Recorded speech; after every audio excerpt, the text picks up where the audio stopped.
Okay, so thank you, Laura, so much for being here. I'm so looking forward to having this chat and hearing a little bit about your story. I am so honored that you invited me to be here with you today and share this with your community. So excited to chat. Okay, awesome. All right, well, let's start a little bit about your background. Where are you from? Where'd you grow up? Yeah, so I'm a small town Saskatchewan girl. Grew up in a little town called Cudworth, Saskatchewan. I have a sister, a younger sister, and I grew up the oldest grandchild on both sides of the family. And so I was always, yeah, I was always the oldest. And with the oldest comes certain responsibilities and I played a lot of sports. I ended up going to university and studied to become a teacher. I was a high school science teacher for over 15 years. Just loved that role as an educator. Ended up spending a lot of time with kids outside of the classroom. Extracurricularly, I was a volleyball coach for over a decade. I spent a lot of time in the arts with kids. I was a musical director. So I was always really involved as a youth in my community, very involved in extracurricular, and then also as a teacher. And so, yeah, small town girl at heart for sure. Absolutely. And very education is in your veins, it sounds like. And I know that Yeah. that's so much of what you do now. Yeah, you know what? I think that just we're all born with these divine given skills and personality traits where we then attract a certain career path, certain people, certain relationships. And I was born into a family with very strong women, very driven women, very community minded, the helpers, the healers. And so, yeah, that gift was passed down to me by my mother, my grandmother, my great grandmother. So, I come from a long line of very resilient women. So my grandmother came over after World War II. She left her whole family there, her mother and her sister, just to restart. And she met my grandfather before they both came over here. And yeah, she's just been a pillar to our family. And I know probably a lot of women listening have that relationship with, a mother, a grandmother, an aunt. And it's that really strong yin energy, that root that I think keeps us, yeah, connected to our communities and just doing the work that helps and heals others for sure.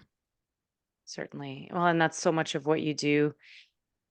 Let's talk a little bit about your turning point. So you're educating, you're being a teacher, you're doing your thing, and you've taken a left turn. So I'm curious, what brought you to that? Yeah, I love that left turn. It was more like it was more like, yeah, like a frying pan moment where I mean, and everybody listening has one of those. And if they don't, it's coming. Where life takes a completely different path, trajectory, whether it be a diagnosis, like you know that, whether it Mhm. be a change in career, whether it be the loss of a loved one, a relationship that ends. And for me, it was a relationship that came to an end. So I had married my high school sweetheart, typical small town, small town girls. And we'd been together for just over 17 years. And then, yeah, then the frying pan moment hit. And so, long story short, that really ended up in a pretty public, display. When you're from a small town and you're teaching in a small town, you're involved in the community. A lot of people got a front row seat at kind of the pain that endured through that separation and divorce. Um, I kind of say it was like their view from the cheap seats of what was kind of happening, but behind closed Mhm. doors, we all have stories. We all have these pivotal moments where what was working is no longer working. And so my kids were 2 and 6 at the time. I was Mhm. 33 years old, and it was heartbreaking. It brought me to my knees for sure. It was something that I can say now, hindsight. I mean, I think all of us who've been in relationships or in scenarios where it just didn't feel like it was aligning, but we still loved the people dearly. We still loved what we did dearly. But there's just that knowing.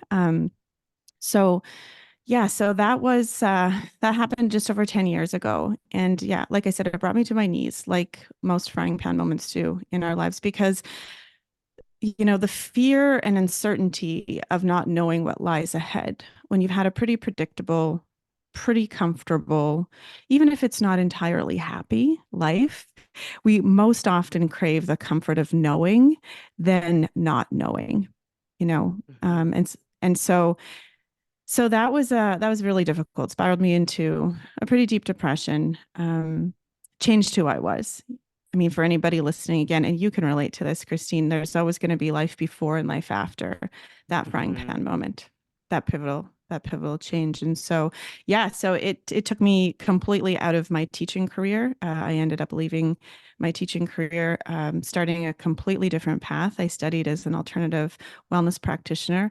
I studied body talk.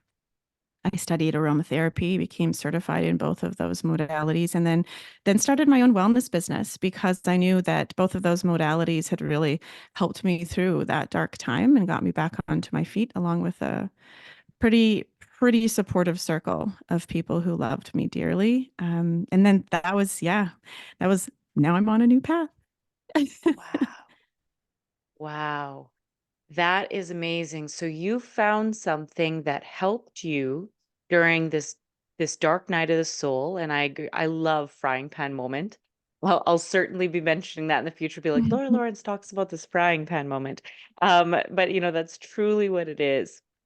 And and so you found something that gave you this feeling of home, safety, and then you turned that around and said, "Hey, I want to help other people Mhm. feel this too, Yeah. and understand this too." How did you come across body talk? Yeah, I love that question because listen, I this is what I say. The things that are meant for us find us. And body talk is one of those modalities. Not a lot of people know about it yet. It's an incredibly powerful modality to help support um, taking the body out of stress mode and really getting back to that innate healing program that the body does so beautifully for us.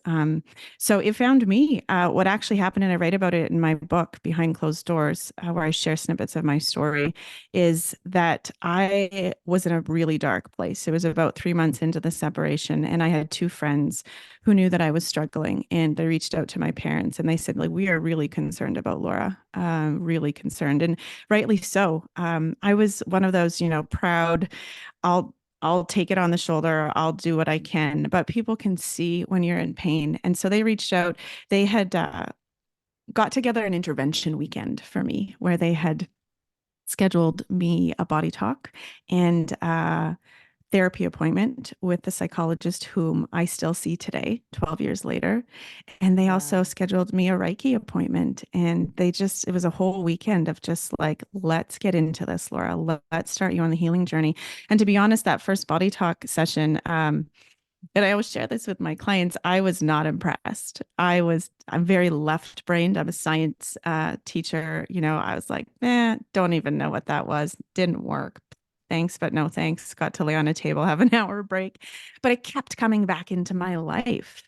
It was like this little tap on the shoulder.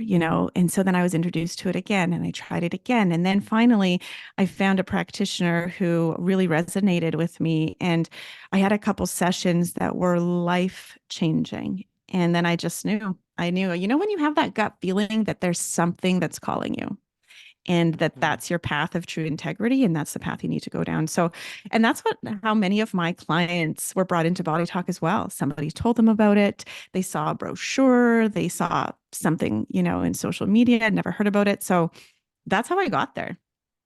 Wow. I'm curious, this practitioner, would you say that this practitioner that you found was science minded as well? Like, did you Yep. align? Okay. Yeah. And then as I continued to study body talk, I learned that it's all science, it's all the Yeah. mind body connection and quantum physics and consciousness. And I can tell you, Christine, like getting myself involved in that world and learning that our pain lies in our subconscious programming. It lies in that invisible backpack that we carry with us, that many of us don't even know that there are stories in there that we have yet to unpack.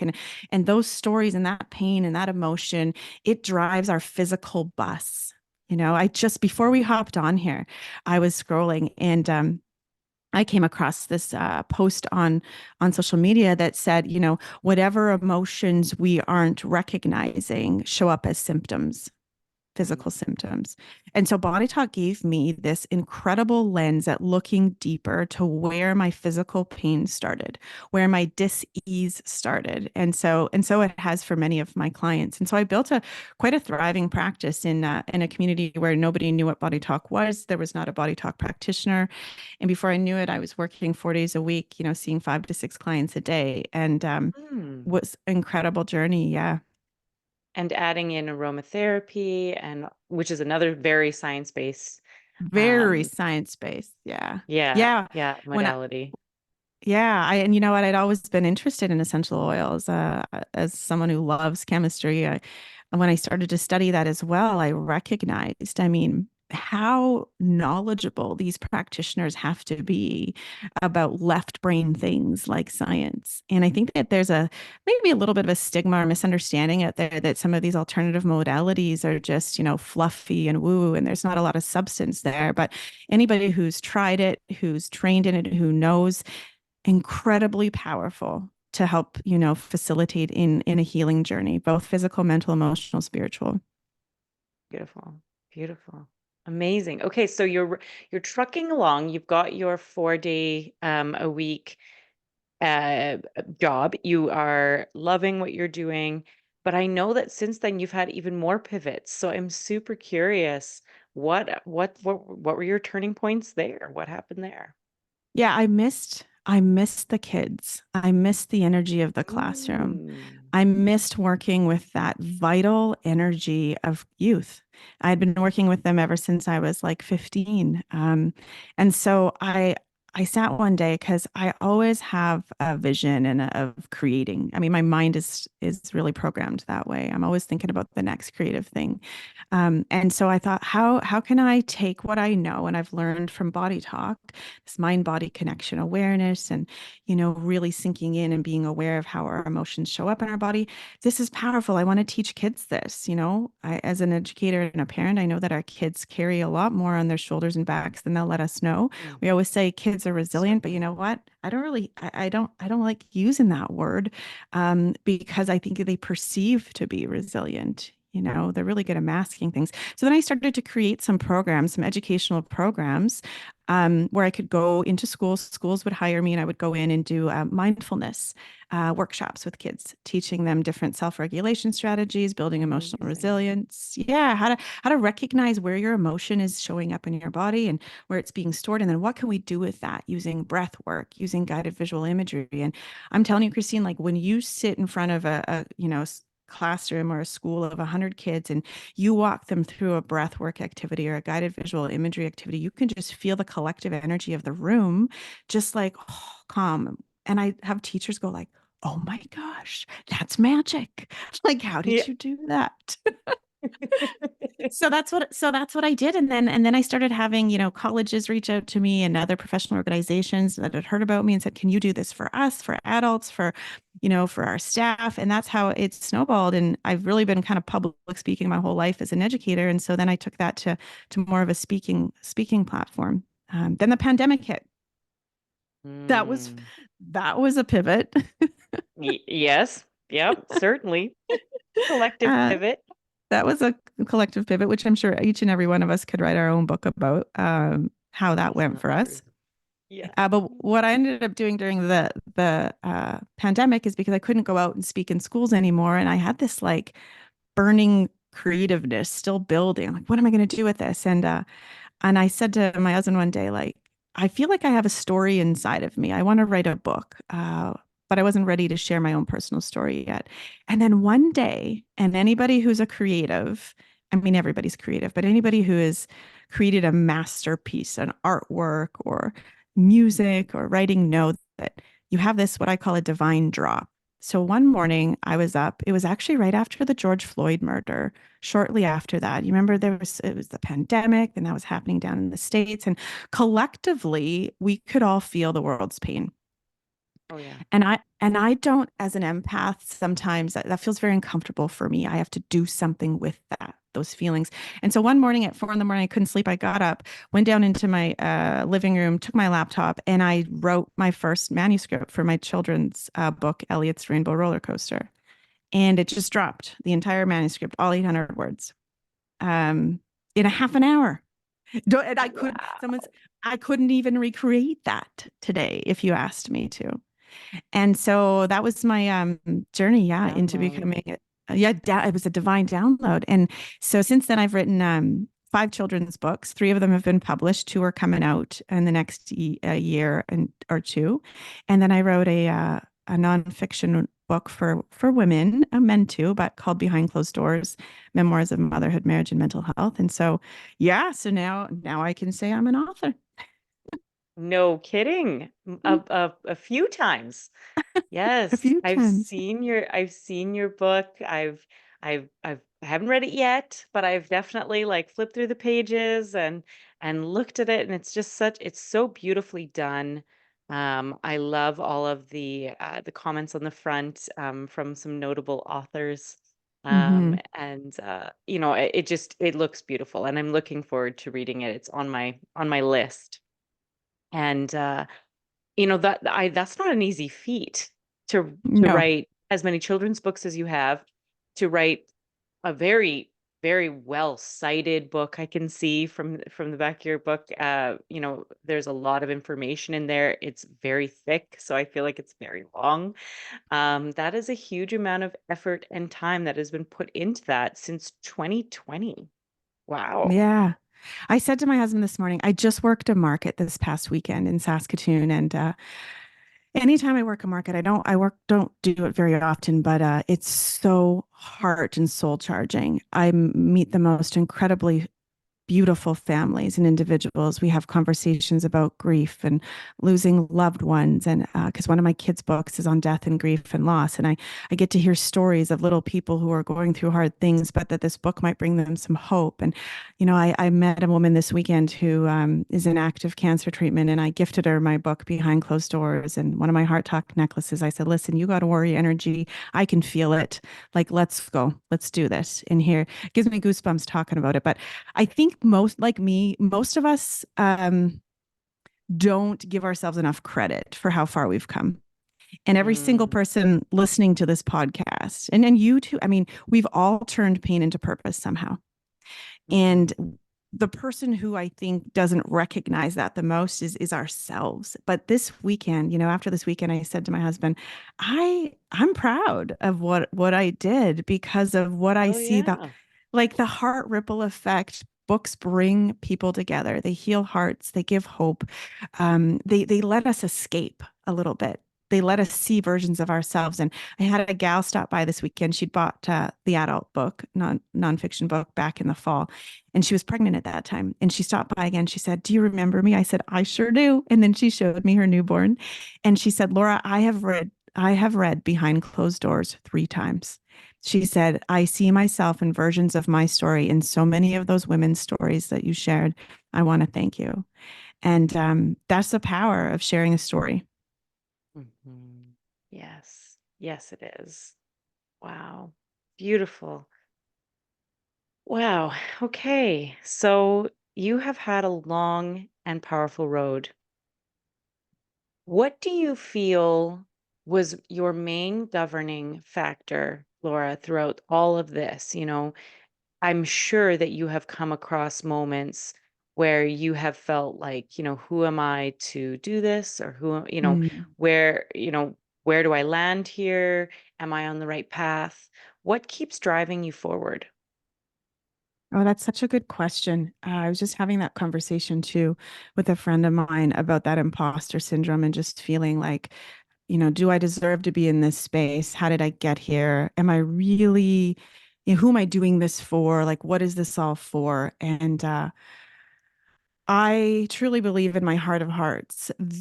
what I do, the path that I've taken, the roads I've gone down have all been because I know that my kids are watching. I know that Mm, they are drawing inspiration, encouraging. There's going to be times in their lives where they're going to go through some hard things. And if they can say, hey, my mom did this, or, my mom, quit her teaching job that she loved because it was affecting her mental health. And she just walked away from a salary and pretty good benefits and she started over because there will be times in their lives that they will have to start over or they will have a frying pan moment that just hits them over the head and I want them to be able to say like, oh, this almost makes me emotional thinking about this, that, I mm, can do it because my mom did it. And I think that's also, powerful. not just them, but every other, little girl or woman that I get the pleasure of holding space for, spending time with, if they can say, oh my gosh, if you did it, so can I. Um, and I also think that for me, this journey has been one of self-discovery. I'm not the same person that I was 10 years ago. I'm not the same person I was a year ago. We're always changing and evolving. And I think a lot of what I've done was for myself as well, to bring myself back to like that true path of integrity and in my heart of hearts of like, what do I want to do with this time here, this precious time here that I've been given on earth, you know? Mhm. Well, and and another thing too is I agree that we all change, but you have made a specific choice and action. Hmm. You ask yourself the question, why, what am I going to do with this beautiful life? Right. Hmm. But not everybody does. And so, No. props to you to have gone through all of these moments and to continually choose over and over again to show up for your children the way that you do, show up for yourself the way that you do, and have that bravery to move forward. Because I think that we all have it in us, but many of us, because of I think it's because of the belief that we don't have in ourselves generally that Mm. holds us back. But many of us don't make that choice, Yeah. and you have. And that's a really powerful thing to hold back on. Well, and to your point, I think about the words of one of the women who shared her story in my book. A good friend of mine, her name is Shannon. She went through also a journey of a breast cancer diagnosis and came out the other side back into the light. And she writes about how, she could be a victim or she could be a victor, you know, Oh yeah. and it's like that was that mindset, that choice. And there was definitely a time in my life right following the separation and, the early months of navigating divorce, because that's a whole nother podcast topic. Gosh, could share that for hours of all the layers. But there was a time where I did live in victimhood. And I say this to many of my clients, listen, do you Mhm. really want to feel better? Because we actually get a lot from victimhood. We get a lot of attention. Yes, we There's do. like, you can see me now, our pain is visible. And so it's like that conscious decision of like, what energy do I want to live in? So That's right.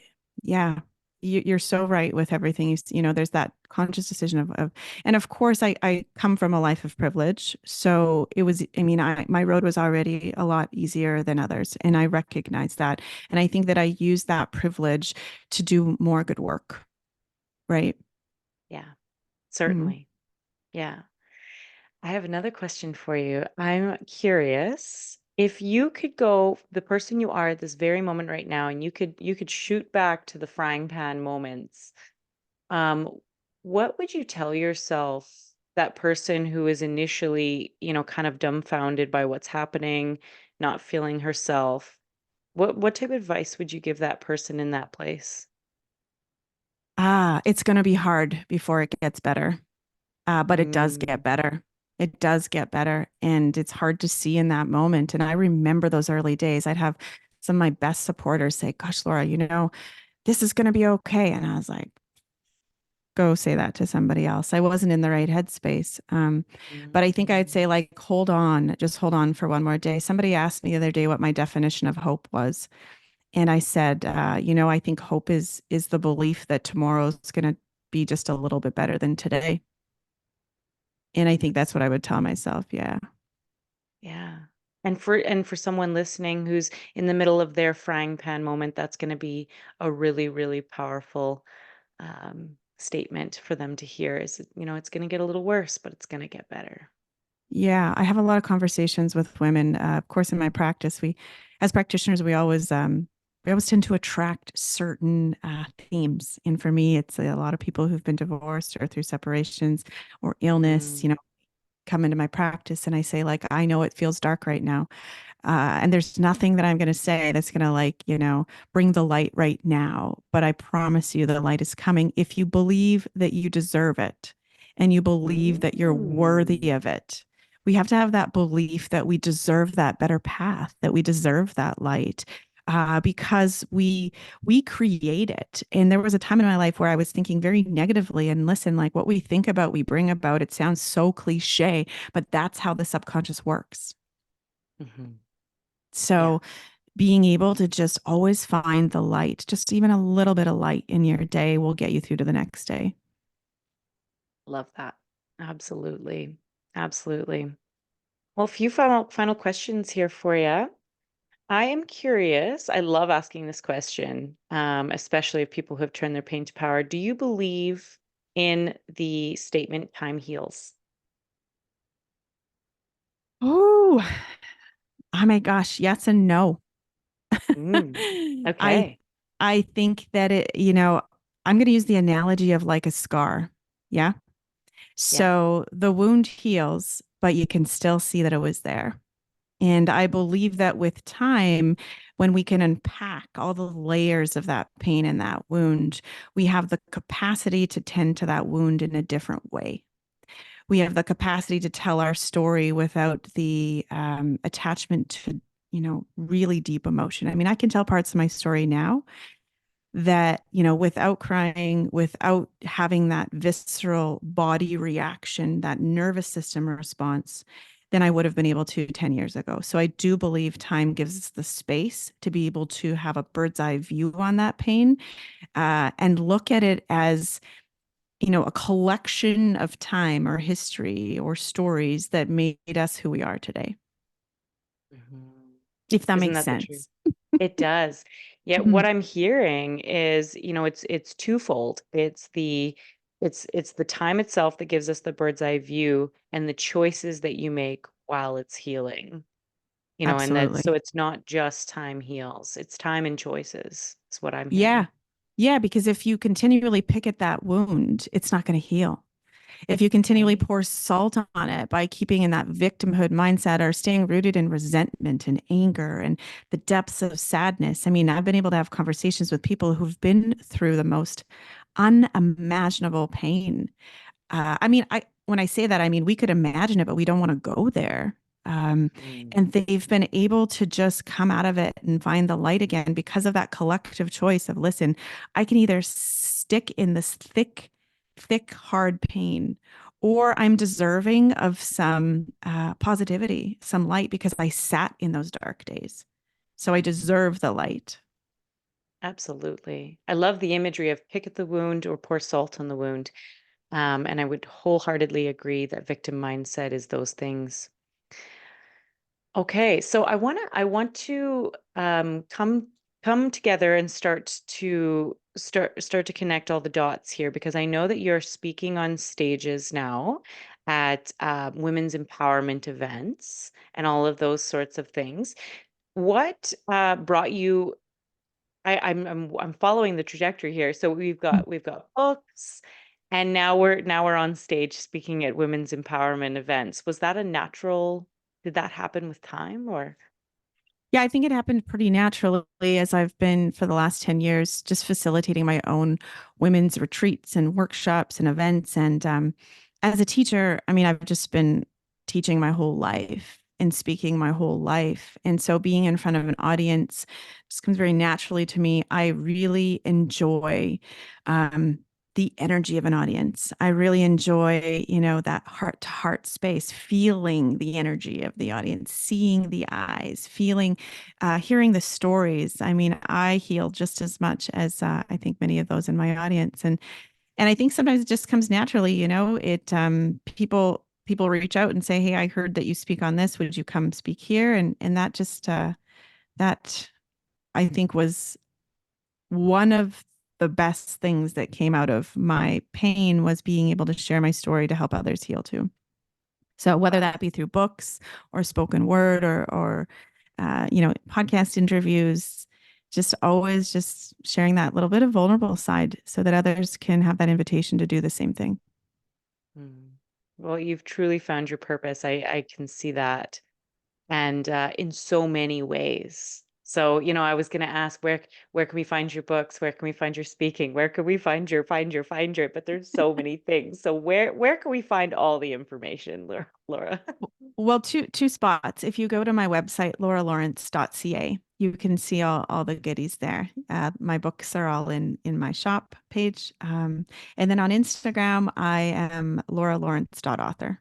So head to one of those and you'll have a line to meet. Perfect. Excellent. Okay. Well, like I said, it's been an absolute honor. Thank you for coming on the podcast. Do you have any final thoughts for us? Are you feeling good? Feeling complete?